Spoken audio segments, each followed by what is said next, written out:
我真係行緊年，今日就大家睇一套42就可以擁有嘅神冠豪都南向嘅靚房啊！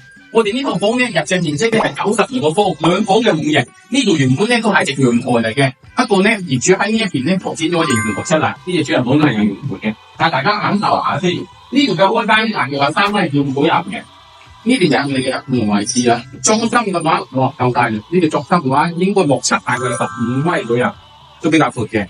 嗱，呢邊係我哋嘅廚房位置。呢一邊咧係可以做一個洗手台嘅，時梳啊或者即係洗衣機都係得。呢邊係我哋嘅衛生間，呢邊係我哋客房嘅位置。客房大家見到啦，有空調蓋子嘅。我哋大家睇下行過嘅主人房，哇！主人房都住落去，有啲就喺度呢邊。有需要嘅話咧，都要再整多隻空中嘅，咁樣叫做嘅花園啦。嗱，但大家望一望先，下面就係我哋嘅空中花園啦。呢一邊啊，呢邊就係我哋嘅空中花園。南向嘅喎，係呢度係南向嘅，嗱睇得見少少光景嘅呢一邊，係啊，附近嘅話，嗱呢度就係我哋嘅 CBD 啦，附近。咁而之後補充翻40幾，物業嘢1.51方嘅，想睇佢啲大經驗。記得關注哦。